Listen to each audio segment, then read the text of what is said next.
Welcome in, folks. It's Friday, June 23rd, 12:30 p.m. Eastern Standard Time. It's time for The Right Side on Campus. I'll be your host today, Donnie Right Side, with my partner in crime, Jeff Nadu, the big man on campus, fresh off of a very nice day, gambling-wise, for Jeff yesterday in the NBA draft and also on the MLB circuit. I, for myself, what a surprise, Jeff. I passed yesterday. Looking forward to today. Having a decent week so far, Jeff. I know you are as well. Big show today, man. What's good?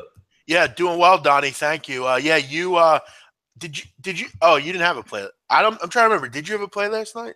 Come on, you know I didn't have a play yesterday. No, I'm trying to remember. Honestly, I honestly forget. If you want, I'll take the San Francisco-Atlanta winner with 23 runs, but we'll just keep that between me and you. One of the highest scoring games we've seen this year. No surprise there. Yeah, Donnie, last night it went well. I did pretty well with the draft props. They came in 6-3 plus almost 4 units. So it was nice to hit those. Hopefully the betting public bet those games. I hammered it like a rock every day for the last 2 days. So hopefully people jumped on those. It was a fun draft.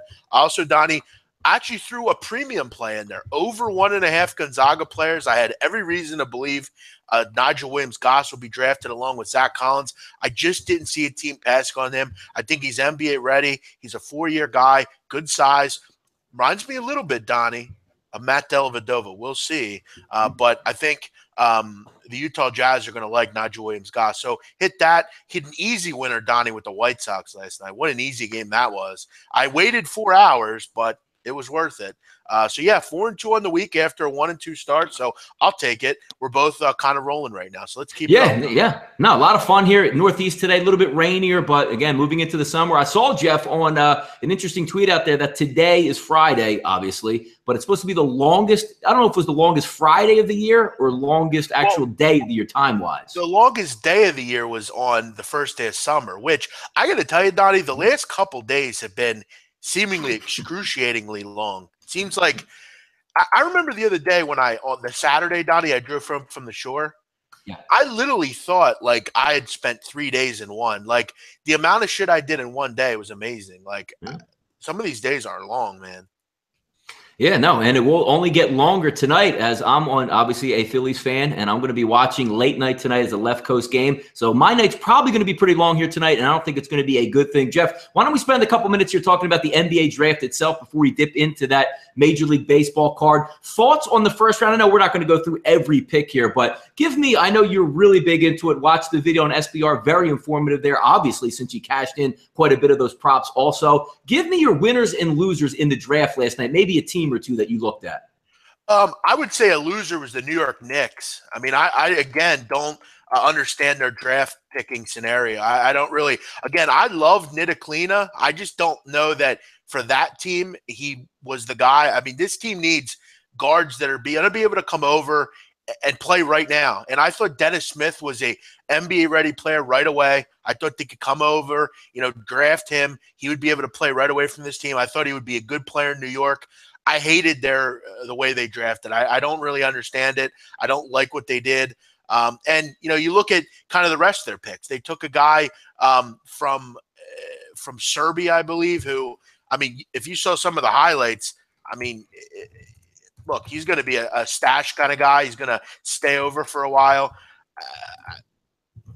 They need Ntilikina to be good. Again, that's going to be crucial. But it just looks like Phil Jackson's doing whatever he can to kind of screw it up, Donnie. I mean, do you kind of see that with Phil Jackson? I just don't know where it actually ends up or winds up for him. I guess he has a lot of money in the bank, all the titles that he won. But it's one of those things where I don't understand the actual evolvement of the Knicks franchise, because if you say you want to start young, you have Porzingis, which is a very good draft pick, but then you go out and you sign, Noah. You also go out and get Derrick Rose. You have Melo. You're having this public feud. Melo, why don't you just get out of here? No, I don't want to get out of here. Why don't we trade our best young asset before the draft and just throw that? I mean, it's not a functional organization. Sometimes there's a method to the madness, Jeff, but this time I just see madness up there, right? Yeah, and then they Donnie, take Damian Dotson out of Houston, who, I got to be honest, I didn't think he was a draft candidate. I didn't think he would get drafted, honestly. I thought that was a huge reach in the mid-40s that I didn't really understand. Dotson was a very good player for Houston. I enjoyed him, but I don't know that he's NBA ready right away. And look, if you're the Knicks, you just can't really waste picks. I thought Ntilikina was a guy that I really liked. I just don't know that I like him on the Knicks because obviously he's going to have to learn that stupid offense they run, which is, again, I don't know, it really has to learn anything. But again, I don't really like it. I mean, you kind of swung out the Porzingis stuff. That kind of made it, irritating if you're a Knicks fan. I just kind of feel bad for Knicks fans. And then, like I said, they take that Yarmaz kid from Serbia who, look, I know Jokic came out of that league and has been very good in the NBA, but again, I mean, it's pretty much a reach at that point. A winner, look, I like what the Suns did. I think obviously, they take Josh Jackson, who I kind of had them taking De'Aaron Fox. I thought that would have been a great spot kind of to take Fox and pair him with Booker. But again, they believe in Eric Bledsoe, who, look, again, I mean, all right. You look at that core now, Donnie. Josh Jackson, Bender, Marquise Chris, and Booker. So you also bring in our boy Alec Peters, Donnie, a guy that I think on the wing, could be like a Ryan Anderson type of player, maybe something similar to that. Again, comparisons are comparisons. I'm not going to say that I completely compare these guys to those, but Donnie, Alec Peters, I thought he was a guy that, for a long time, played well at the college level. Will he translate to the NBA? I don't know, but I think he has some potential. One other team, Donnie, if I can say, Boston. They go and get Jason Tatum, which, all right, I like Semi Ojeleye, but then you look at Jabari Bird and Kadeem Allen. I don't really know about those two picks late. Again, this was a very much a deep draft, Donnie. I think you could have made better decisions there late. But last thing I'll say, the T-Wolves got off, I think, the best, Donnie. I mean, would you agree with that? I loved it. I really – I don't understand from a perspective of getting back the haul that Chicago got back, because now when you look at their perspective starting five in the future, it doesn't look so bright. But what a coup to get Jimmy Butler out of there again for two younger guys, a draft pick. That team's set and ready to win now. I really liked it value-wise. I think, a lot of times you can look on the flip side, Jeff, and say, Chicago's going to get back some nice pieces, but I think it was overwhelming in favor of the T-Wolves there as opposed to the Bulls. Yeah, I mean, I think the Bulls draft was an F. I mean, I don't think anything about their draft was good. But just quickly with Minnesota, I mean, they get rid of, Zach LaVine, who, look, I think he's like I don't look at him as a great player in this league. Nice dunker, kind of, going to sell some tickets, but nothing really else there. Chris Dunn, all right. I mean, you maybe give up on him a little early, but I mean, you get back Jimmy Butler, who I think we have to agree is a superstar type of player in this league. You also, Donnie, got back the number 16 pick, who you could take a very good player there. They take Justin Patton, who you pair him with Towns and with Andrew Wiggins. I mean, really young group there, really, a little bit of veteran-ish there. They still have Ricky Rubio, who's a good point guard in this league. Donnie, I think we take for granted what Ricky Rubio has done in this very nice career, done a lot of good things. He's gotten better offensively. I don't mind them sticking with Ricky Rubio. I think they said, you know what, we can go and get a great haul here. The Bulls, I don't really get where they're going. I don't at all. I thought Lauri Markkanen, that was a little bit of a reach at 7. I thought he was more of a 10 to 12 kind of area pick. But, yeah, I don't really get what they're doing long term. They just have a lot of guys that are just, I think, very average. No superstar. Rebuilding time for Chicago. Yeah, looking forward to it. I mean, obviously being a Philadelphia 76ers fan, very excited. Games are actually going to be sold out next year. Fever pitch right now. Looking to get back some of those 1980s rivalries where it's the Celtics. They're going to be on a collision course over the next decade or so. That's going to be a lot of fun. Also, the Lakers got the Lonzo Ball situation squared away. We'll see where they go with their free agency status at the end of the year. So some things looking up for some teams that were down a little bit over the past couple of years. But again, I have no complaints about where the Philadelphia 76ers are headed. Tons of cap space ahead and tons of fun, hopefully, after years and years of tanking. I'm getting fairly sick of trading all these second-round picks, though. I'm getting sick of that fairly because there were a lot of good players late in this draft. They took Sterling Brown, who I loved. I was all over him. I wanted them to take him. They do, and then they trade him to the Bucks. They take Juwan Evans, trade him to the Clippers, and then they draft some. I am kind of, Donnie, getting sick of them taking European players. I'm getting sick of that, I'll be honest. Well, I mean, Saric worked out well. You're just going to be one of those stash guys that comes back around. Like when you're actually ready to win, you're going to get a 7-2 player that may be able to contribute. I see where Donnie, this team just will not, other than Fultz, will not take guards in the draft. They just won't do it for whatever reason. They just don't do it. Every player they draft is a big. Do they understand you have to have depth? Look, TJ McConnell was a great whatever. I don't want him long term. I don't. Get some guys that, can kind of build your team. They just keep taking these European guys. That kid that they got from Latvia is not going to play anytime soon. I don't know. Just one thing I'm not a big fan of. But we'll move on to baseball, Donnie. The draft is passed, but I am excited about Markelle Fultz. Couldn't be happier. No, it could be a lot of fun here. Let's dip right in here, Jeff, and we're head down to the Capitol in Washington, D.C. We'll go with Castillo and Strasburg on the mound today. Rotation 901, 902. Pinnacle opens up as a total at 9 and a minus 248 favorite for the Washington Nationals. Has since been bet a little bit. Hasn't moved that much, although Sportsbook.com, Jeff, has minus 280. But the prevailing number out there, Chris is at minus 250. Pinnacle's at minus 250. So not much movement out there. However, 86% of the tickets currently from the public are backing Steven Strasburg in this outing. Castillo, decent minor league numbers, going to get called up for one of his first starts here. Strasburg's 6 home starts been decent, 4.15 ERA. Cincinnati can't get out of their own way, Jeff. Losers of 11 of 12. Washington 30 and 11 here at night. The one thing that, I can't bet, obviously it's so high. I'm not really sure about the total of this one, Jeff, because I don't know what I'm going to get out of Castillo. If you had to put a gun to my head, I would be leaning towards the over 9, just because overall baseball tends to go over anything under 10 runs. But I don't have much on this game overall because I haven't seen much from Castillo here. Yeah, Castillo's going to be thrown into the lion's den here. This is should be a tough spot for him. Luis Castillo has never pitched above Double-A, Donnie. This is his first shot. He's been with Double-A Pensacola for a good period of time, but he has never pitched above Double-A. And again, we've had situations where guys like this have been good, and then we've had guys like Nick Turley and Adam Wilk and people like that who have not. So you got to go on the road, face a lineup at home that absolutely mashes the ball. I'm going to believe that this is not a good spot for Castillo. I would look the Nats team total over here. I don't really want to be involved with, their bullpen. And Donnie, I will be honest, Steven Strasburg, I'm not sold on at home. He's been good overall, but at home he struggled a little bit. He's labored a little bit. I would lean Nationals team total over at 5.5, but I've battled with that a couple times earlier in the year. I've kind of been off it for a while. This should be a spot where the Nationals should score 7, 8, 9 runs. But it seems like every time I think they'll do that, they score 3 or 4, and I just miss it. So Castillo should get hit here. He doesn't really have any business up at this level, but we saw with the Reds that they really – listen, here's my point with the Reds, Donnie.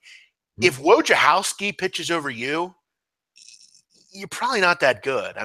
If this guy was a grade A talent, they would have brought him up right away. He'd have been brought up last year. He's like your 3rd or 4th option on the Reds. It's not probably a good option. So, yeah, I would go with the Nationals team total over here. I think. Yeah, we'll see how long they let them pitch. A lot of times these kids that come up from Double-A, you're looking to get maybe 60, 65, 70 pitches. But the most important thing a lot of times, Jeff, is they want him to leave on a good note. So even if he's pitching well through like 5 innings, 1 earned run, they're probably going to pull him just to keep him out on the side. Say, hey, you know what? We'll catch you next time. Great start just to keep things up. But again, I'm not really big on guys I haven't seen betting a game either way. So I'll probably stay away from that one. I'll probably say this, it's hard for Washington. Yeah. If you, a lot of people don't really take advantage of these, but if you're looking at a game and you're saying to yourself, wow, I really think this team wins big, wins, 7-2 or something like that, you'll consider laying the 2.5 run line. There's a 2.5 run line. And a lot of the time, actually most of the time, you're getting back a very nice price. You'll probably get back plus 130, plus 120 in this spot. If you think Strasburg's going to cruise, then do that. Get those involved in your bankroll, in your plays. But again, in this spot, Nationals, I'm not looking to do that. I would probably just go with the team total here. Yep. Next up on the docket here, 903, 904 in the rotation. We're going to do a Lackey Urania down in Miami. Yesterday, Jeff, Chicago finally broke out after a sluggish series at the plate overall versus San Diego. 54% are backing the road team here with Lackey. Line opened up a small favorite for Chicago at minus 117. Currently in that same general direction, 5 Dimes reporting it at minus 121. Line opened up at 9, has been bet to 9.5, but it looks like it is double juice out there. Lackey's 4.83 road ERA through 7 starts on the season, so not fantastic away from Wrigley Field. Urania's 5 home starts, they've been decent, 3.67. Chicago 15 and 19 on the road now after picking up the win yesterday. Miami floundering at home, so to speak with the pun, 18 and 18 at home. See if they can get off the schneid tonight versus Lackey. I think they can actually do that there. The one thing I worry about is what Urania I'm going to get and also what batting I'm going to get from Chicago. They tend to flip that lineup around sometimes, some key ingredients out. And how about this, Jeff? Schwarber, Jesus Christ at the plate, has been sent down to AAA. We'll see how they respond. I know the young kid that was brought up yesterday did get a couple base hits in that game down there. Yeah, how'd that work out for Joe Madden, putting him in at the 1 hole? How did that work? Yeah, might as well put Joe Blanton at the 1 hole, right? I mean, got hit like 100 there. Cubs are 15-19 on the road. Donnie, they've struggled all year against right-handed pitching, which has been odd. Urane I'm not in love with, but I'm not looking to bet Lackey here. This is a tough one for me. I don't really have much of an opinion on it. Cubs have played well recently, but I'm not into Lackey. I'm not into Urane, and this is a pass for me.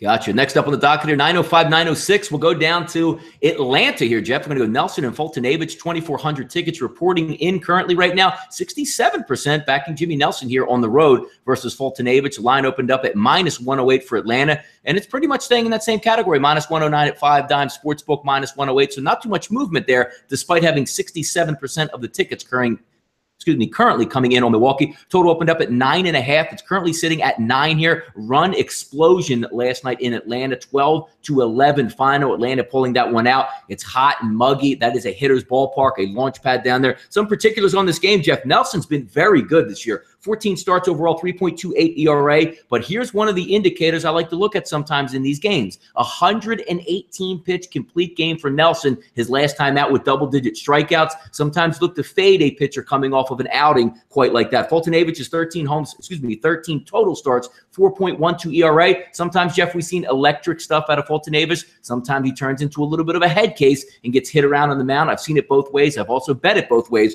with Fultonavich. Milwaukee, 19-13 on the road. Very good there. Atlanta, 1-6 on the season after allowing 10 runs or more. Let's see what happens down there down in hot Atlanta today, Jeff. Yeah, you mentioned Nelson, who we've talked about. I like Nelson, but I do not like Jimmy Nelson on the road, Donnie. You look at it in 14 starts, only 5 have come on the road. So not a particularly, not a large arsenal of games on the road. He's been a little bit of a different pitcher. Opponents hitting 280 off him on the road, which, look, I know doesn't sound bad, but when you have some of these splits, you look at it at home, 2.64 ERA on the road, almost a 5 ERA. So almost a totally different pitcher. The Brewers are kind of bipolar.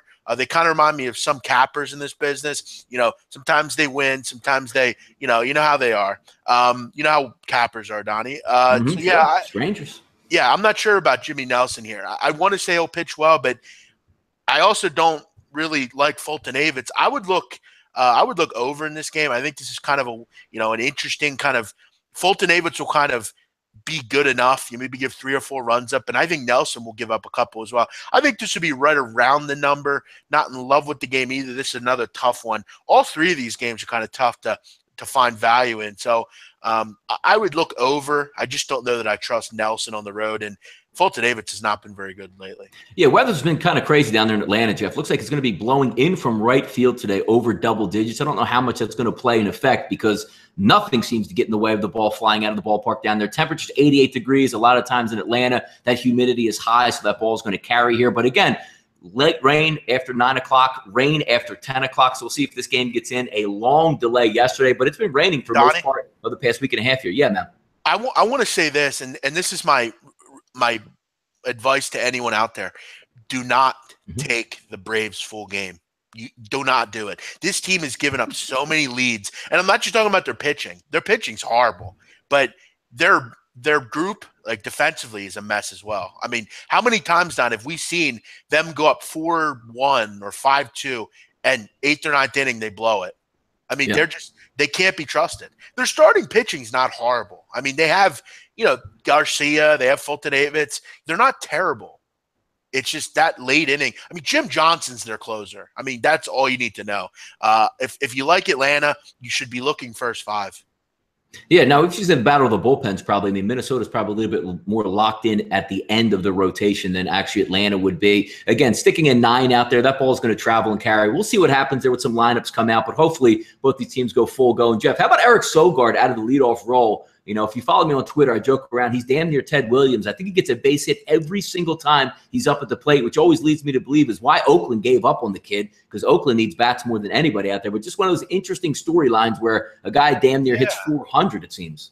Yeah, he in Oakland was not a good defender. He wasn't He was just a guy that was kind of like a quirky, dorky looking guy. He wore glasses.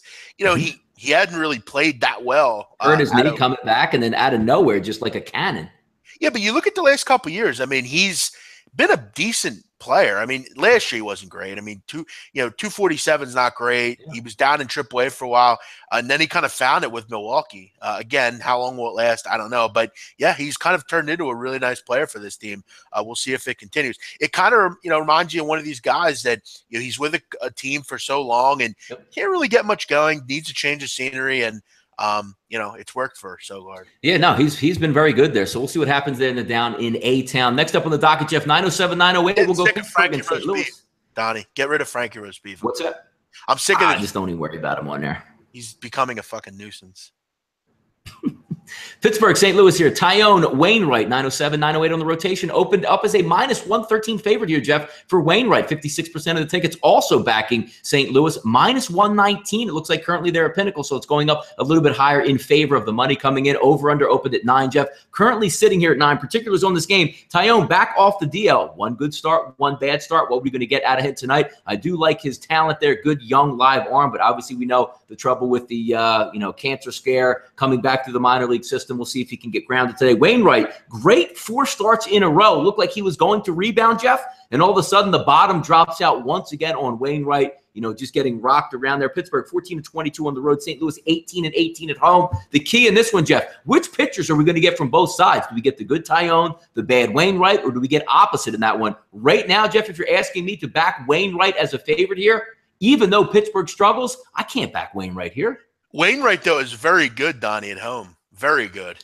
He's been a totally different pitcher at home versus on the road. You look at in 2 of his last 3 road starts, gave up 9 runs each in both games. The one home start, 2 runs. He's been very good at home. 5-1 in 7 starts with an ERA just under 3. He's only given up 2 home runs over 40 and 2/3 innings. I like Tyone. I think he'll be pretty effective tonight. I would look under 9. I don't like either of these teams offensively. I think both these teams I think, Donnie, this is similar yesterday to the Milwaukee game. Yeah. It was like 4-2, something like that. Just a little too high of a total. I think both these pitchers pitch pretty well and are able to get the job done. Interesting point of view on that one. I would lean again, because I'm just a totals guy and just looking to see what baseball does. I want to see how Wainwright comes out tonight. I probably won't be on this game. I agree, because the one interesting thing, Jeff, about Pittsburgh, it's just maddening to me. They can go through stretches where they hit, I believe coming in, this was a stat maybe about 4 or 5 games ago. So you had maybe about 10 or 12 games to look at. They were leading the National League in batting average for the month of June. And then they go in games where they just score 1 run, 2-1, run, can't push it across. Just an interesting team. It's a different lineup each and every night for Pittsburgh. You don't get that same type of strain in there where it's like day to day, you know what you're going to get. That's what makes Pittsburgh so hard to bet when you look at total wise or even full game there. Yeah, I'm going to go ahead and believe that they don't hit well tonight. I don't know. Again, they're very inconsistent. You are right. Mm-hmm. And look, I mean, I just don't really want to back either of these teams on a side. So, again, I'll go under 9, just kind of a lean. It's not on my card or anything, but it looks decent.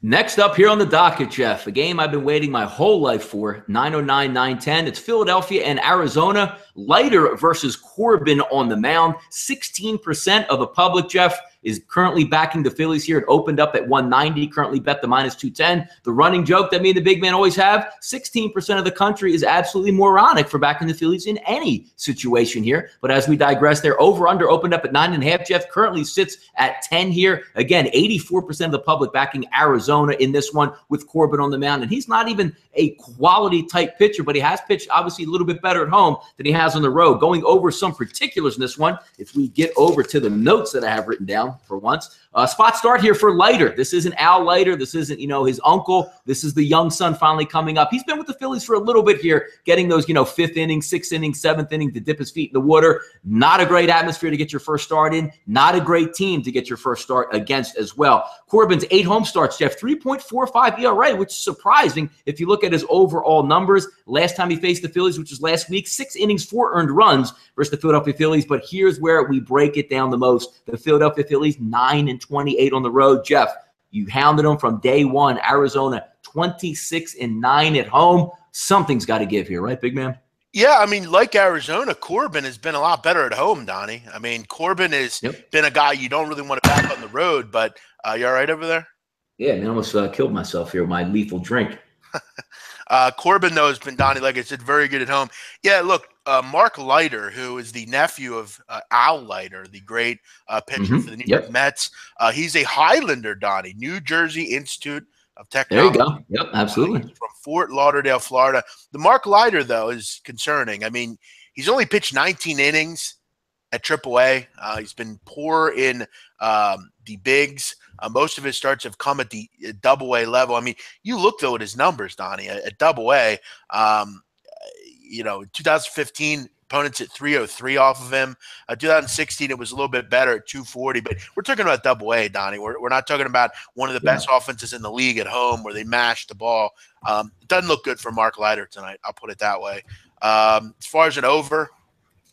Yeah, I don't think you're ever wrong. That up to 10 real quick, too, Jeff. I mean, that line opened up at 9.5. It didn't stay 9.5 more than 5 or 6 minutes, which you had to figure that. But will the Phillies come to hit tonight is always the question. And will the Phillies do a goddamn thing is always the question. So I know you're locked in on something in that game, Jeff, so we'll pass over that one. Won't get too much into that. 9-11, 9-12 next up on the docket, Jeff. Maybe the best series on the board. Hey, Donnie. Yeah, what's up, man? Real quick, Jim Bean, the public might get smashed with Arizona. I mean, how many times do we have to talk about it? They bet the Sharps bet the Phillies every game, and they lose. I mean, the Phillies are just bad. I mean, I don't know. Everyone bets against them, and they always lose. I mean, I've said it before, and I'll say it again. If you find 10 games and you bet against the Phillies in all 10, you'll win 7 of them. I mean, that's – you're just going to make money. I mean, I don't really see it here. We can try to be those smart people and say, well, I think Arizona's going to lose here. You can't bet on Mark Leiter. Sorry. I mean, maybe if it was Hellickson, but no, I'm not betting Mark Leiter. Mark Leiter has no business in the major leagues. And you're going to tell me, Donnie, I'm probably going to get the bullpen for the Phillies for at least 5 innings. I'm interested. Yeah, no, definitely a bullpen advantage there. Even though Arizona doesn't have a great bullpen, it's certainly much better than the Philadelphia Phillies. Best series on the docket, Jeff, maybe best series of the year so far coming up. The Colorado Rockies at the Los Angeles Dodgers. Freeland and Wood, 2 lefties are going to match up today, Jeff. 3,300 tickets have been recorded in this game. Highest on the card so far, a 50-50 ticket split here. Over-under opened up at 8, currently sits at 8. Minus 190 for Wood, Jeff, been backed up to minus 212 at 5 times. So 50-50 split here opens up, lines pushing over, and I can't disagree. Obviously, the line is ridiculous, but if you're going to be betting Wood here in this situation, he's been unbelievable throughout the year. Let's go over some particulars here. 7 road starts for Freeland, Jeff, a 3.40 ERA. We talk about it time and time again, this Colorado Rockies pitching staff. The young kids continue to pitch well, both home and away. Reason being is why Colorado has been so damn good this year. Wood's 5 home starts, Jeff, 2.25 ERA. Here's where the rubber meets the road. Colorado 25-13 away from Coors Field. The Dodgers 29-10 at home, picking up yet another run line winner last night. They just beat the tar out of the New York Mets by the long ball all weekend. All week. I watched yesterday. I saw one of the stats come up during the game. I don't even know if that was before they hit most of them, but it was a record, I believe, for the Dodgers hitting home runs in a 3-game series at home. They were up to 15 at one point. I'm sure they even tacked on even more last night after that point. Yep, another beautiful run line winner last night for the LA Dodgers, Donnie. That is now 24 of 29 home wins by 2 or more runs. So, and I won't even get into their full game numbers because they're even better. 85% of their wins have come by 2 or more runs, Donnie right side. Last night, Donnie, they were patient. Their late runs came on a reliever. Pedro Baez took a walk. And then I forget who else. I think Logan Forsythe maybe took a walk. 6-3, a winner there. Yeah, look, Donnie, this is going to be a battle this series. Obviously, Dave Roberts pushing Hyun-Jin Ryu up, saving Wood for this start. Wood has been the best starter on the Dodgers this year. I know we can talk about Kershaw, but in Wood's appearances, he's been absolutely elite. 6-0 in 10 games, an ERA just above 2. He's been very impressive. Opponents, again, hitting just 214 at Dodger Stadium this year. I mentioned it's going to be a battle. Don't mind here. Again, not going to jump off this spot, Donnie. I think the Dodgers are a better team than the Rockies. I think long-term they'll be here at the end. I think in this spot, I'm all over Wood yet again. There's nothing you can tell me where I won't take the Dodgers. Yeah, yesterday I believe too. Watching some of the highlights there, we talk about how priceless Kenley Jansen is at the end of the bullpen, and maybe Joe Girardi can take like a few point of view from what the Dodgers do. Like, don't be afraid to bring in your closer in the eighth inning if you got to put the fire out. If the guy's good, he's going to be able to throw 25 pitches or 30 pitches to get out of it there. That's going to be a key heading down the stretch. I know, Jeff, you believe that Jansen is the absolute best closer in baseball, and I can't go against it. I mean, he's just been top of the line. You know exactly what you get when you go out there. The lead's up there. Nobody's stressed out. He's not just, loading bases up or really struggling. I mean, he's going to – every closer is going to get hit around time to time, but you know what you get out of Kenley Jansen, and moving forward, the Dodgers are going to be a major player. Yeah. When was the last time you saw him get hit around ever? I don't know. I know there was a couple runners on base last night, maybe even in the ninth. I'm not even sure. But no, he's one of the guys you bring in the game. Like, let's just say you're betting the opposite side, Jeff. You're on the Mets last night. Let's just say it's 5-4, and Jansen comes in. You can basically shut the TV off, or from a betting perspective, I don't have any chance. How many times did we bet a game where you need a total, you need an extra run, you need somebody to close it out, and, Hector Neris comes in the game, and you're just like this, like, ooh, we might have a shot here. Kenley Jansen comes in, you just sit back in your chair and pray. It's over. By the way, Donnie, the Dodgers have also done this without, to me, their best, other than Jansen, I think their best reliever, you look at last year, was Adam Liberatore. He hasn't pitched really at all this year. So they're going to get him back at some point in this bullpen as well. Wood, real quick, overall at home, opponents hitting 182. Donnie, right-handers, 178 against Alex Wood. And people are right. If anyone's going to hit Alex Wood, it'd probably be the Rockies. But again, if they lose, they lose. I'm not jumping off the Dodger train. It's been too much. There's been too much money on it all year. It is what it is. I'll keep riding it. But I do think Wood, every time he pitches, you have to be interested in it. Yeah, talk about respect from a Vegas standpoint too, Jeff, on the total here. I mean, you have two good pitchers coming into this, but arguably two of the better hitting lineups in baseball here, and they're going to hang a number of 8 out there. So it's maybe one of those playoff atmosphere games that you're looking for. Maybe sacrifice bunts come into play. You play it a little bit tighter. Maybe don't round the guy from third with 1 out. You play a little bit closer to the vest. So interesting that an 8's going to pop up in this one with those two good lineups, but certainly a very good series to keep your eye on. Drew Youngston, LA Dodger middle relief isn't the greatest. What middle relief is good? I mean, really, there's no middle relief in Major League Baseball at one. None. Yeah, you don't get paid for middle relief in baseball. No. But like you say, man, the Yankees made a great signing for a 6th inning guy. It's just you know what I mean? Yeah. I mean, not for nothing. I mean, I don't mind Ross Stripling. Ross Stripling's all right. I'm good with that. But yeah, I mean, and sometimes they throw like a 5th or 6th starter in there just to get you through a couple innings, So I mean, yeah, I mean, what in the history of any World Series team, what team could say, "Wow, our middle relief is really good"? I mean, yeah, you look for a bridge that's mostly 7th, 8th, and 9th inning guys. But if you need a guy to come in the 5th and the 6th, you're usually getting what, Jeff? That 4.5, 5 ERA 5th starter. I mean, it's very rare that you get an ace or somebody coming in there. So I agree with that. Yeah. So I'm good with it. Next up here, Jeff, we'll keep it moving here. Colorado and the Dodgers. Next up on the docket, 9:13, 9:14. 10:15 Eastern Standard Time out on the West Coast in San Francisco. A good one if you want to get some sleep. Pop this game on. By the 2nd inning, you'll probably be out cold. That's going to be Seth Lugo and Block on the mound tonight. Over under at 8, bet up to 8.5. Looks like -108. A small favorite to San Francisco today. Bet up to -134. I can't blame them there. The only thing that's going to be interesting here, Jeff, if you're one of those guys that looks for ulterior motives or maybe some outside information, San Francisco getting that rain delay on the East Coast, flying out to the West Coast, maybe a little bit sleepy. Maybe they rest Buster Posey. Maybe a couple other players don't get the start in that one, or just a little bit different of a feeling. But again, the Mets certainly aren't coming in hot here by any stretch. Losers of 7 of 8. San Francisco, Jeff, 5-15 in the month of June. Block's been touched up his last 3 starts, 7.36 ERA, but obviously being back in AT&T Park, a much easier ballpark to pitch in than most ballparks around the major leagues. Lugo's had 2 decent starts off the DL. We'll see what we get here. Me, for one, Jeff, I don't have any interest in this one, honestly, either way here. No, I don't either. I mean, you could argue, Donnie, these are the 2 most disappointing teams in baseball, other than, probably the Cubs. The Giants have lost 15 of 20, like you said. The Mets, though, Donnie, 44-20 to the over this year, which we've talked about at length. The problem with this game is I do like Block. Mets are only hitting 227 against left-handers all year, but, I mean, who the hell wants to lay a price with the Giants? I'm not interested in this game whatsoever. I wouldn't bet on this game if God himself came down and said, Jeff, bet on this game. It's an easy winner. I would say, God, I'm sorry. I'm just not interested. Yeah, thank goodness that Colorado Dodgers game will be on simultaneous. So at least you're going to get to watch one good game like it's not the only thing out there. But again, from my betting standpoint, same as yours, Jeff, I mean, I don't have much on this game that you can pin that and like, man, Block's going to be fantastic at home or the Mets aren't going to hit tonight. It's a mixed bag with both of these teams. It's a light number for a home team here. But again, San Francisco in that long, hot series down in Atlanta, coming back home. And again, Jeff, that bullpen continues to fail for the Giants. When you take out a key cog, Hunter Strickland, as much as you might hate him, he's a punk. He throws at people. He's one of their better relievers in there, and he's out still for the next couple games here. And they've been awful, Jeff, in the bullpen lately.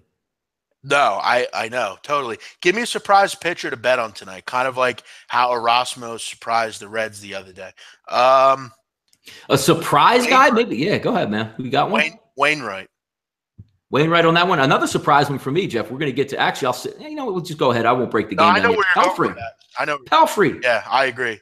And we'll get into Pelfrey. I agree. Yeah, we will. Yep, let's get down to the Bronx, Jeff. Here we go. 9:15 to 9:15. Texas and the New York Yankees. That's Darvish and Tanaka on the mound. 3,200 tickets have been tracked in this one, Jeff. Opened up a -115 favorite to the Yankees. Still currently hanging in that scenario despite only 37% of the betting public, Jeff, here back in the New York Yankees at this time. Over-under opened at 10. Currently sitting at 10 pretty much across the board. Particulars in this game. Darvish's 6 road starts, Jeff. I know you're a big Darvish guy, 2.65 ERA, very good. Tanaka's last 3 starts, a 6.32 ERA. Looking overall at Tanaka's starts, I mean, every once in a while he's going to get lit up, but it seems to me, Jeff, he's that guy that's going to go 6 innings, 3 earned, 4 earned runs, not be that shutdown guy, but not really give you that, blow-up game of maybe 8 or 9 runs that you might. I mean, looking at Tanaka, Jeff, actually what I'm getting to is I thought he was much worse than what the overall numbers prevail, even though he hasn't been very good. Texas 14-19 on the road. The Yankees 16-15, embarrassed last night at home. Still on that downward trend. Let's see if they can get it back tonight. But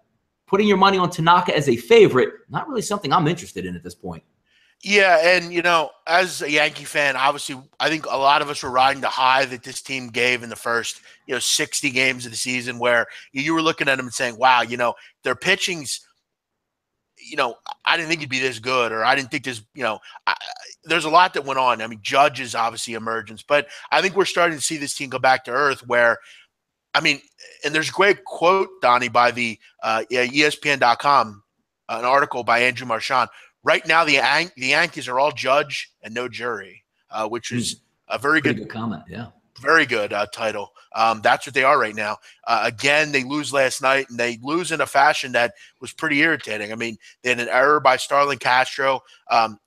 Again, some people are calling their bullpen pathetic and things like that. I wouldn't say it's pathetic. They've come on a tough stretch. They need Chapman in there regularly. They need Adam Warren, their 7th inning guy, in there. With him, Betances, and Chapman, they're fortified again. But unfortunately, right now, the Yankees are in a rut right now. Girardi will keep saying, well, it is what it is. And he's right. You're going to go through ruts like this. But right now, this team is all judge and no jury. That's a great way to put it. I like Darvish. I'm a big fan of you, Darvish. I've made that clear. The problem that I have, though, Texas, I'm not a big fan of on the road. They can't hit. 222 on the road, but the Yankees have lost 8 of 9. Tanaka, Donnie, we're 14 starts into the year. His ERA is still above 6. Yep.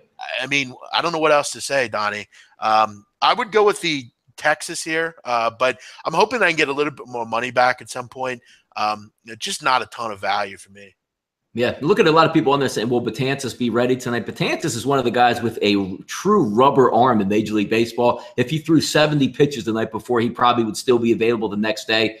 Yankees aren't afraid to use him. But again, yeah, you're right on that. Once they get that 7th, 8th, and 9 hammered down again, if the Yankees can get a lead after 6, they're going to be a tough team down the stretch. One would think, because those guys do have a track record of getting the job done. Next up on the docket here, Jeff, let's go down to Tampa Bay here. Baltimore is going to run out Jimenez in this one. Archer is going to be the home guy for the Rays. 1,700 tickets have been tracked in this one. 61% currently betting the Tampa Bay Rays. Line opened up at -194. It's going higher, Jeff. 5 times actually showing a -205. Over under in this one at 9. Actually backtracked to 8.5, Jeff. Particulars on this game. Jimenez was decent after that month layoff coming back, where he was abysmal throughout the months of April and May. If we look at Archer, 8 home starts, 3.40. But looking at his overall starts here, Jeff, not the super dominant Archer that we've known in the past. Still getting the job done, but no longer that guy who's going to go 8 innings, 2 earned runs, 9 innings, a complete game that he has shown in the past. Baltimore 11-23 on the road, a complete mess right now. Tampa Bay 23-16 at home. Yesterday, doing a show with Peter Loshak, we looked at this series going forward. Each and every pitching matchup is going to favor here Tampa Bay, and if Tampa Bay is healthy in this one, they might be able to put some distance between themselves and Baltimore in that really tight AL East race here, Jeff.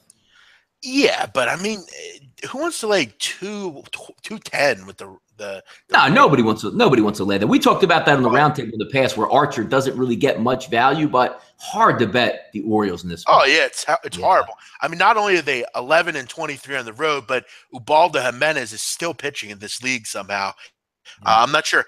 Buck Showalter is kind of nuts. I mean, again, I don't really know what else you do. He's got to be sick because Buck Showalter comes off to me as kind of a sour guy. Oh yeah, kind of. Nothing ever makes him happy, I feel like. And he's got to be sick to his stomach watching this every night because he's a better manager than what his team has shown this year. Everything has happened at the worst time. It's kind of like, Donnie, when you get a bill in the mail and it's a lot, and then you lose, and you're losing games, and your wife is yelling at you.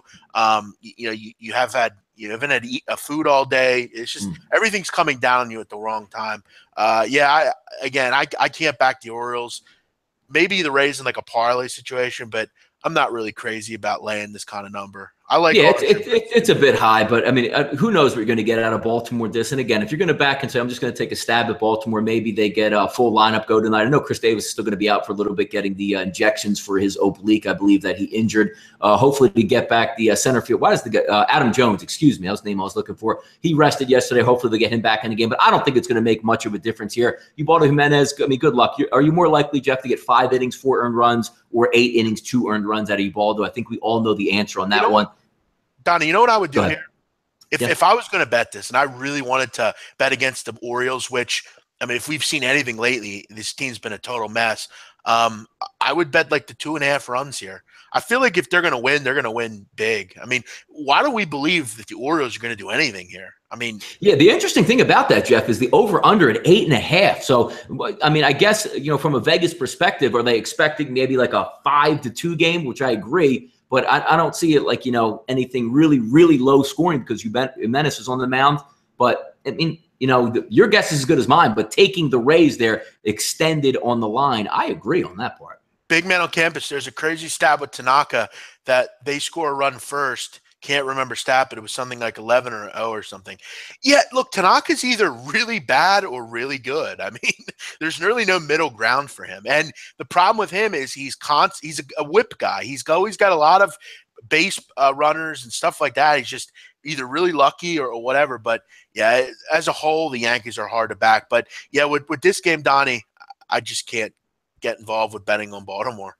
I agree. Next up on the docket, we'll keep it up in the Northeast here, Jeff. 919, 920. The Angels and the Red Sox. Meyer Porcello, 2,000 tickets have been tracked in this one. 59% of the betting public coming in here with Boston. Opened up at -159, -170 in a Rick Porcello start here. Over-under open to 10.5, currently bet to 10. I think the wind is blowing out a little bit there up in Boston, particulars here. Meyer's been really good lately. His last 3 starts here, Jeff, a 1.08 ERA. Porcello's last 3 starts have been horrible, an 8.35. On Saturday night, I bet against Porcello in a total game, figuring he would get rocked. He did. Somehow that game didn't go over with the Astros, but Porcello from Cy Young to Cy Bum, so to speak, at this point. 10-10 for the month for the Angels, despite not having Mike Trout. And how about the offense of the Angels, seemingly in a better situation without who presumably would have been the AL MVP or a candidate there in Mike Trout. Boston 21-11 at home. They do play good baseball there, but that number and that line for Rick Porcello, get the hell out of here.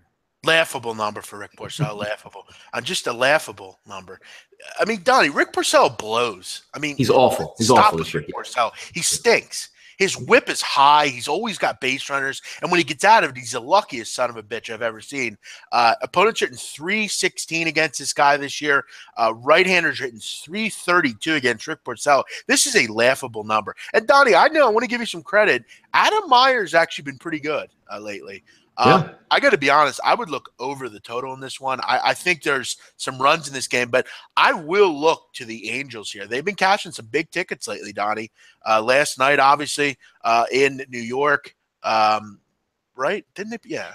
But by the way, Jeff, on the message board, I know you're angry at Frankie Roast Beef, but he brings up a point that me and you always love today. I guess is it David Ortiz weekend or night tonight where they're going to retire the number? Oh yeah. Can anybody out there? I mean, don't worry about my picks. Don't worry about the big man's picks. If anybody subscribes to another service, if you can please send me the service in a write-up that says emotion's going to be running high tonight. Yeah. Big Poppy's going to get retired. They're going to come out just wanting to murder the ball tonight. Please send it to me. I can't stand those people. Yeah, like they give a flying fuck. I mean, honestly. I mean, come on. Stop with that. Like that has nothing to do with what they're doing. The crowd is going to be amazing tonight. Donnie, here's where that is important. Okay. That's important after September 11th, the Boston Marathon bombings. A player dies. Not – yeah, we have the weight of the city on you, and you're like, you know what? We have to win this game because it matters for the morale of the city. Yeah. People are going to get drunk tonight and have a good time. I don't think the Red Sox lineup gives it like, God damn it, let's win 4 more tees tonight. The best one with that one was this year when Derek Jeter got his number. Yes, Jeter night. And everyone bet the Yankees just because. Was it Tanaka on the mound that night too? Got blown away. Yeah, he got rocked. He got rocked for like 7 runs in the first inning, and everyone was like, "Oh well, whatever." But Jeter night. That crowd won't let him lose tonight. Yeah, I hate that argument. It's horrible. I would go with the Angels here if I had to. Why not? Last 3 starts for Porcello, Donnie. 18 in the third, 17 earned runs, 4 home runs. An opponent's just murdering him lately. So I would go with the Angels. Yep, let's keep it moving down the list here. 921, 922. We're going to go Minnesota and Cleveland. It's going to be Mejia and Bauer on the mound. Over under, Jeff, opened up at 10. Pretty much 10 currently across the board. Bauer opens up at a strong -180 at Pinnacle. If we currently look across the betting markets, -175 at 5 dimes, -180 at Sportsbook. So it's holding strong. 75% of the betting public, Jeff, at that number is still betting with the Cleveland Indians. Here's some particulars on this ball game. Mejia's last 3 starts, he's been awful. 8.77 ERA. Bauer's had back-to-back good starts, including, Jeff, on Sunday, a decent start against the same Twins lineup here. If we look at Minnesota, 20-9 on the road, one of those anomalies in baseball that just don't check out when you look at their home and away splits. That's just amazing. Cleveland, 12-8 in the month of June. Bats getting hot here. I don't see it slowing down, even though I know, Jeff, you tend to think that Cleveland doesn't hit as well versus left-handed pitching as they do right-handed pitching. Does Bauer have another strong start? Is Minnesota just seeing Bauer able to catch up to him tonight and put on a high-scoring affair? The over-under, keep in mind, is 10 in this one and hasn't moved too much. One would lean towards the over just looking at those 2 pitchers. But again, last Sunday, that didn't work out so well with Bauer on the mound. Yeah, before I get into the breakdown, I do want to shout out all the great listeners listening in right now. Yeah. We always appreciate it. Always fun to do these shows and break down the card. So we welcome all of you. Thank you for listening. Even if you're not in the chat box, thank you for coming on. We appreciate it. Donnie, this game, the question for me is, are bettors more in belief that the Indians will play well now? I mean, they're a team that was laying big numbers in the early parts of the year and weren't getting the job done. Am I interested in laying 180 with Trevor Bauer? Hell no. But you look at the Twins. I mean, they're really good on the road. 20-9. They're away from target field. But, I mean, do you trust their bullpen? Hell no. And Adalberto Mejia, I do want to point out he's had 2 good starts out of 3. One start to give up 8 runs against Seattle. But then again, he had a great start against Seattle. The problem with Mejia is he doesn't go deep into games. This would be an over game for me. This would be one over game that I'm definitely interested in. I'm not interested in Bauer. I think the Twins will get to him, and I do think Mejia is very hittable, and that bullpen's very hittable. I like the Indians, though, with that bullpen. They could seemingly rescue you a lot of the time. So if Bauer can go 5 innings, I think they're going to have a very good chance to win. Hey, good point there. 923, 924 on the rotation, Jeff. Oakland and the White Sox here. It's going to be Cotton and Pelfrey. Over-under opened up at 10.5. Currently bet down to 10 in most spots here that I'm looking at. Pelfrey opens up as a small favorite, -110, but actually is going a little bit backwards here, despite 64% of the tickets, Jeff, backing the hometown Chicago White Sox in this one. Particulars here in this game, Cotton's 12 starts. you pretty much know what you get, Jeff. He's a 5 ERA guy. You know, he's going to have a decent start backed up by a not-so-good start. Sort of a mixed bag there with Jarrell Cotton. Get you some strikeouts, not really knowing what you're actually going to get out of Jarrell Cotton each and every night. But Pelfrey, however, we talked about him a little bit earlier in the show here. Amazing. 11 starts this year, 3.62 ERA. Just hearing that, you say that, you know, you just think of Pelfrey, Jeff. You think of a 5 or 6 ERA guy. He just goes out, you know, hopefully gives us 6 innings, gives up 4 runs or less. We'll take that, a 4th or 5th starter. Not the case this year. He's actually been very good and even better lately than even starting the year. Oakland, abysmal on the road. I don't even know what would happen, Jeff, if we lined up Oakland and the Philadelphia Phillies and played them on a neutral site. It would be an all-out abomination there. But the White Sox 8-11 through the month of June. But again, getting back to the point, Jeff, Pelfrey, a good pitcher in Major League Baseball this year. Yeah, he really has. I mean, I do want to, you know, shout him out. He's been a guy that, you know, I really haven't really, you look at his career, it really never really matriculated into that thing off kind of being this kind of pitcher. Donnie, you look at his last 6 starts, 2 runs or fewer in every game. I mean, amazing. Very impressive from Mike Pelfrey. And Donnie, this is a perfect storm kind of game. You have Chicago at home, been a very good home team, hitting the baseball. You got your guy Pelfrey, who's pitched well. You got that bullpen behind him. If he can just give you 5 2/3, something like that, I think this bullpen's going to come in and rescue you. And Donna, we got to talk about Matt Davidson, the third baseman for the White Sox. Yeah. 7 home runs in his last 10 games. They've won 10 of 14 against the Oakland Athletics. Cotton's lost his last 3 road starts. This line doesn't make any sense to me. I've already bet the White Sox, and I'm going to recommend all the chat box bets the White Sox. It's a good spot for them. I think we have to start looking at the White Sox as maybe a bet-on team. They're starting to hit a little bit. They're not that junk team that can't hit anymore. They've been able to put some runs up, and Pelfrey's a guy that I really have to give some respect to. And I don't think Oakland on the road is a lineup that I'm worried is going to get to him either.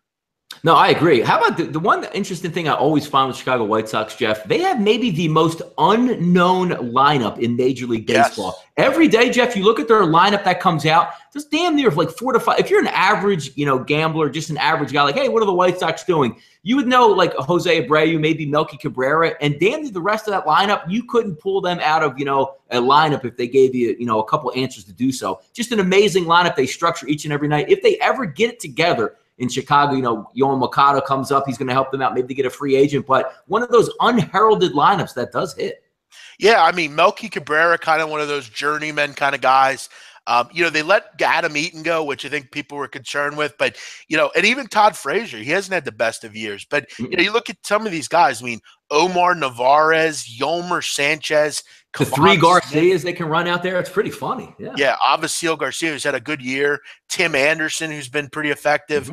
Yeah, I mean, they're guys that you don't know much about, but they've been getting the job done. And this Davidson kid has kind of been their answer at third base. So good for him and good for the White Sox. They're a team that I don't have a thing for, but I always, you know, kind of want to see do well. I mean, they seem like a good fan base. I always have loved that announcer of theirs, Hawk Harrelson. Yeah, Tho Marino, I agree. I mean, Pelfrey is the guy that gets hammered, but he hasn't gotten hammered in a long time. Been very good. Yeah, no, it's hard. That's why every time we come up on Pelfrey starts, you're waiting for, you know, as they say, the bottom to fall out on the season for Pelfrey. But he's giving you quality start after quality start after quality start. Does it continue tonight? I mean, one would think. I mean, Oakland's not exactly a murderer's row of 1 through 9 out there, designating for assignment. Their catcher, just trying to find some young guys. Mark Chapman they brought up is going to be a good prospect. He's already hit the DL, so we'll see what happens there in that one. The problem with Pelfrey and why I've always kind of been sour on him is his overall career. It's never really been much of a success. I mean, he's made money in this league, but, you know, he hasn't really been that good. I mean, he's 4.5 ERA kind of guy. His whip is always fairly high. He's not overpowering really anymore. But he's done a nice job of maintaining, and you know, this year he's had a nice year. Next up here for us, Jeff, we will take a look and go to Kansas City. It's going to be Toronto and the Kansas City Royals. Hap versus Junis. -115. Hap opened up as a slight road favorite. Been bet significantly higher here. Chris currently showing a -146. Total opened up at 9.5. Currently staying at 9.5. 57% of the betting public currently coming in here, Jeff, on the visiting Toronto Blue Jays. Particulars here. Haps solid off the DL. He did have one rough start versus the Oakland Athletics, but overall he's been decent. Junis's 4 starts leave a lot to be desired. A 7.40 ERA. Toronto 16-20 on the road. Kansas City heating up here at 13-6. The battle between this is, I pretty much know what I'm going to get out of Hap. The one thing I do like, Jeff, that we've hit on a couple times this month is Kansas City waking up at the plate, changing their lineup around for good. It looks like it's a strong lineup now, 1 through 9, whereas for the first month and a half or so of the season, it was a terrible lineup. Nobody could hit, but it looks like they figured a few things out there. We'll see if Josh Donaldson's back in the lineup tonight here for the Toronto Blue Jays, but it just comes down. I don't like paying a premium -142 for Toronto being on the road against Kansas City. I just wish somebody else was pitching tonight, Jeff. Other than Junis on the mound, we'd like to back Kansas City in a dog roll here at home. Yeah, I hear you. I mean, Kansas City's won 9 of 11. They've really turned it up, Donnie. I mean, you look at it in June, 13-6, and we've talked about their lineup changes. Ned Yost kind of pulled the plug on what was going on, and the bottom of the lineup's starting to do a little bit. And yeah, I'm not into Junis. Jake Jonas, whatever his name is. He's gotten rocked. He's gotten rocked this year. Donnie, do I have a sound problem?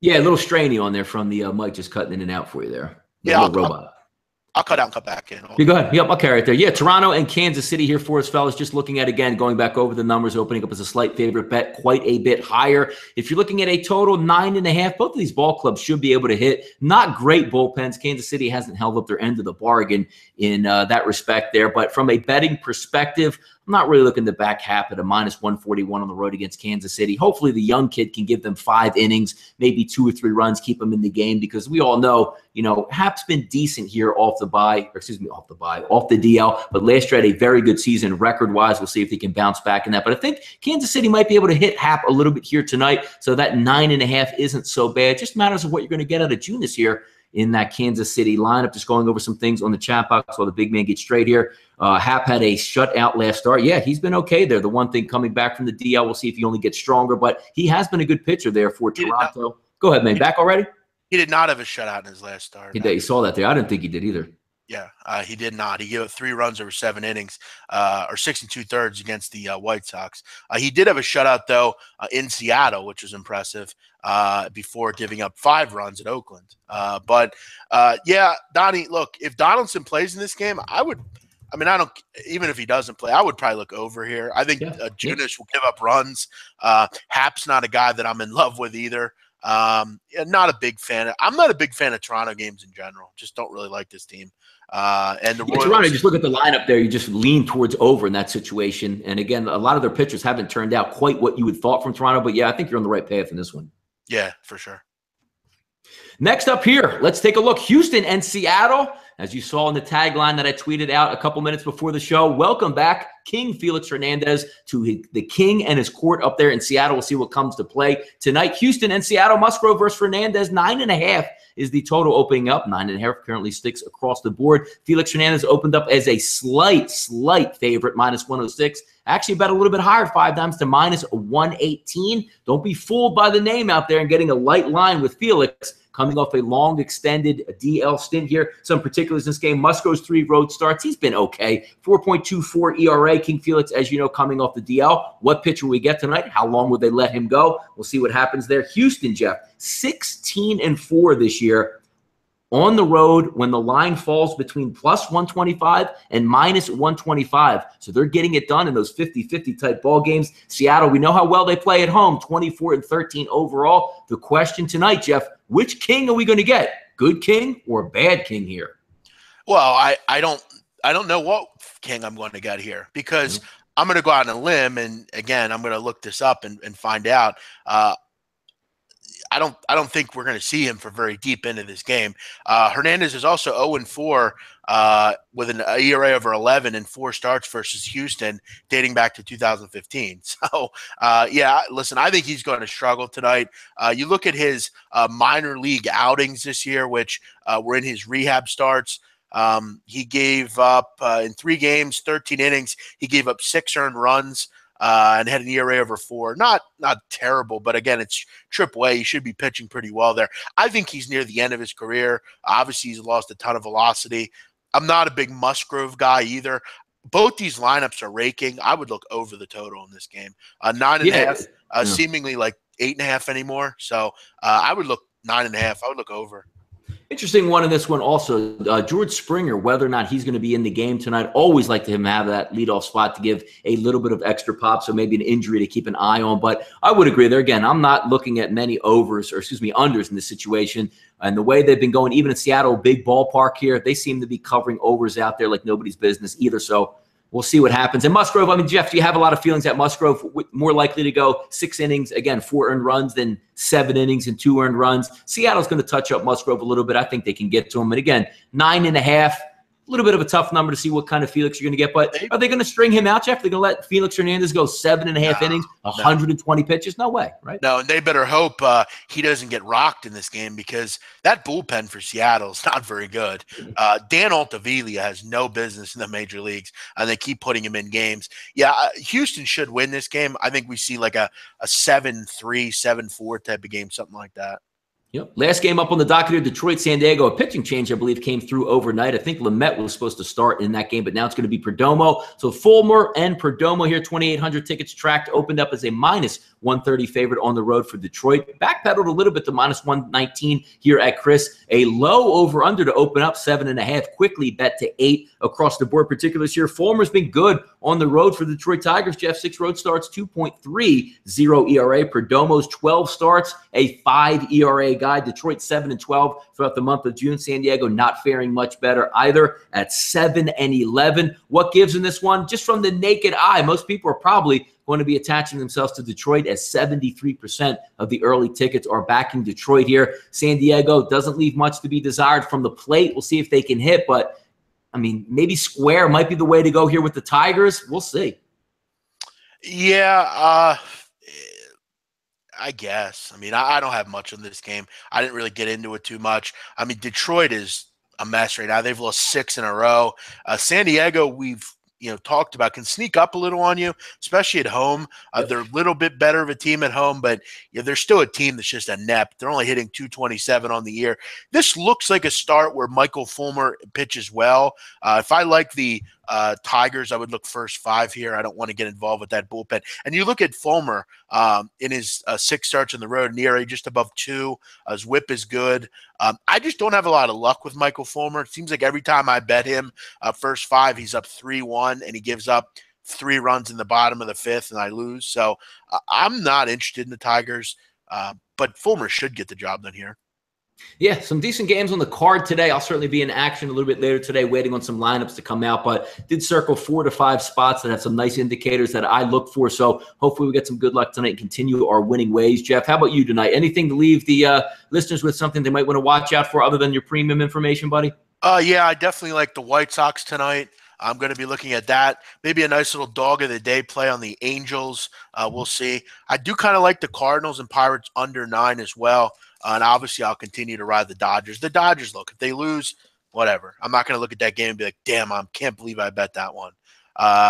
We should see some runs in Mariners, Astros as well. If I can, Donnie, did want to touch on a little football today. I didn't have a great day yesterday in football. Had last couple games have been tough losses. I mean, Germany and Chile, we have a goal in the 6th minute. We have another goal around like the 30th minute. They don't score again. Australia and Cameroon literally had 80 shots and just couldn't find the goal. They couldn't hit water in a fucking boat. Pretty amazing. But there are a couple games today, Donnie, in Ireland, which if we all know, it's Happy Cork City Day, Donnie. My advice to all of you, continue to bet Cork City. They have been a money maker all year. They're playing today Derry City, who, if you know anything about Derry City, they're not terrible, but they're very similar to Limerick, who Cork City was able to dispatch last week. It is on the road for Cork, but Donnie, you look at these numbers, and I know you're not a big soccer guy. In 18 games this year, they've scored 52 goals. Take a guess how many goals they've given up. Cork Scored City. 52. I'm going to say they gave up 10 goals, Jeff. They've given up 9 goals. Wow. In the 18 games. Just amazing stuff. And keep in mind, one last week was a penalty shot. I really like Cork City today. You're going to have to lay a little juice, but they really should be able to continue to take care of business here. Derry City's a team that really has a little bit of trouble scoring goals. They're a pretty decent defensive side, but Cork should do enough to get the job done here late. They're a team that I just bet every week. That is what it is. Under 21 Spain. Yeah, I've seen a ton of people on that game today. And I'm actually going to consult with my friend Alex from Need for Tips. He's been fed into this tournament. I will say this, Spain is very talented. Obviously, Marco Asensio and Hector Bellerin, they have a very good team down at their under 21. They're probably the best under 21 team out. But Serbia is a gutsy side, as was Macedonia in their last game. I see a ton of people on this game, so I'm not really interested in. I don't know much about under 21, so I don't really get involved, but I will check with our friend Alex from Need for Tips. One other one, Donnie, if I can, I'm going to look at Dundalk also in the Ireland League. I'm going to probably lay the 1.5 goals here. Dundalk absolutely hammered Drogheda United. I believe they won 6-0 in the last game. They're facing today Finn's Harps, who is pretty much like Drogheda United. They give up a ton of goals. Dundalk could win this game 4-5, 6-0 again. Both these teams, Finn's Harps and Drogheda, are disgusting defensive sides. They give up a ton of goals. Dundalk should be able to kind of do whatever they want today. So for me, my official picks in soccer are going to be Dundalk minus 1.5 goals and Cork City minus, I believe, if I can get a correct line, Donnie, I believe they're around 160, which, little rich, but Cork City's made so much money for me this year. I don't have much of a problem laying that number, and I've had a good week. So we'll take some of that prop money, put it on Cork City today to get the job done, as well as Dundalk in Ireland.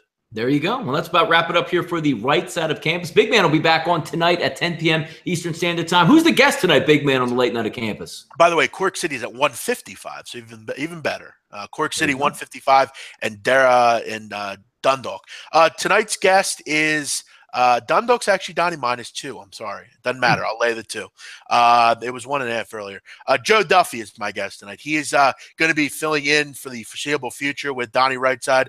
What Donnie, I was thinking I wanted to do is I wanted to kind of maybe you and me and Joe, because Joe's a football guy, wanted to come up with, we see all the time on the chat box of, we say things, Donnie, like we think the Dodgers are going to be good all year. I want to kind of make a list for football and keep track of it. Yeah, like a cork board for the people out there. We'll say, all right, you put your name on it, we'll write it down. And I'm actually thinking about, Donnie, you know what I'm thinking about doing? Today I'm thinking about going out to Staples and getting one of those dry erase boards. Yeah, I don't think anybody can see. You see, I have actually 2 side by side here up on the wall. I can write them up there for us. Yes. I've seen that. So I'm thinking we should do that. I mean, that would be fun, wouldn't it? Maybe keep track of some of this stuff, because we say a lot of good things and it seems like sometimes people remember, people don't. So I think it'd be cool to maybe keep track of some of that stuff.